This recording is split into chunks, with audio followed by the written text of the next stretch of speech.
अरे 24 घंटा घूंघट में अरे अम्मा जी हमरा हबना कि मॉडल जुग के कन्या दादी हो जाता नहीं गाना सुन ले बनी। अरे अतना सासत साहबना कि ससुर भसुर के सोझा अरे पर्दा में हम लुकाई काहे कि खाई अपना मर्दा के कमाई अरे लजाई काहे। जमाना चेंज हो गई बा चाचा जी लोग। पहले के मेहरारू लजात रहिए सब, अब की ना जमाना डिजिटल हो गई बा। सब इंस्टा पे आ गई बा, सोशल मीडिया पे भैया लोग। पहले आलू खात रहली हसन घरी खात हसन मशरूम। पहले लोग मशरूम के नाम ना जानत रहल। अब छोटी छोटी लड़का डिमांड करते मम्मी मैं मशरूम खाऊंगा। मशरूम ताजा पनीर खोजत आई अरे कि एक बार दिल के सुकून कैदा कि राजा जी एगो पून कैदा आरे अपने ही हाथे हमर खून कैदा। सब एक एक लाइन आई कि बिना सब हतिया के रह ना सकेला हमारा के झूठा हूँ तू झांसा में रखेला हमारा के झूठा हूँ तू झांसा में रखेला जिंदगी में ये दिन देखे के पड़ता है एक तरह से निक चली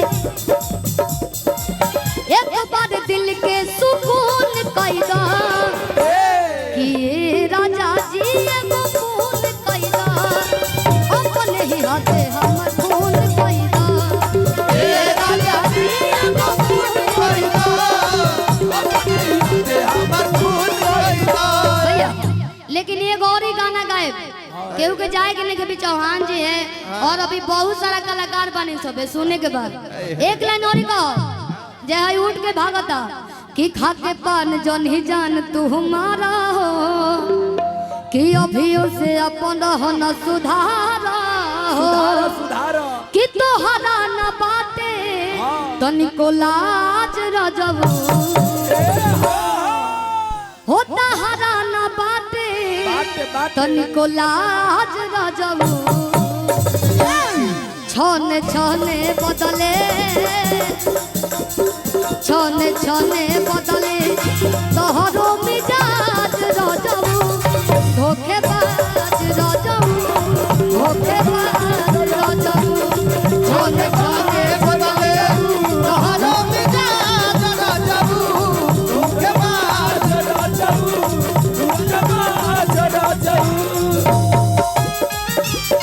आहा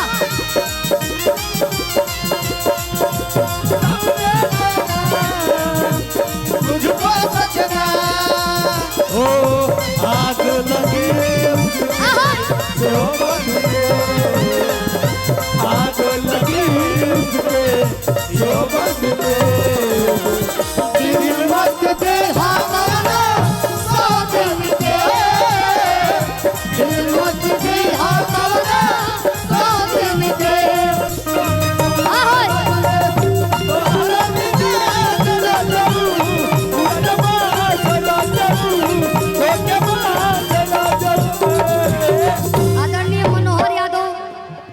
ग्राम प्रधान बनगड्डा बहादुरपुर रामपुर कारखाना देवरिया की तरफ से ढेर सारा पुरस्कार।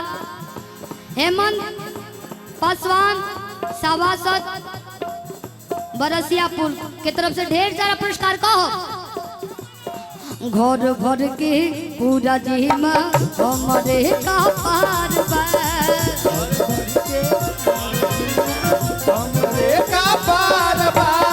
सुन मोहब्बत देही में दहदत ऊपर से बुखार सुन मोहब्बत देही में दहदत ऊपर से बुखार कि तो हाथ छुटक में के साथे नवटंकी राजा जी पूरा गांव भर घूम बनी मंकी राजा जी तो हाथ छुटक में के साथे नवटंकी राजा जी पूरा गांव भर घूम बनी मंकी राजा जी भैया पागलपन के लेके मन बका ताज रजऊ। आज जितना भी देवरिया जिला के लाल बानी सब है हाथ उठाई, सबे लोग हाथ उठाए चाहे मोबाइल उठाए।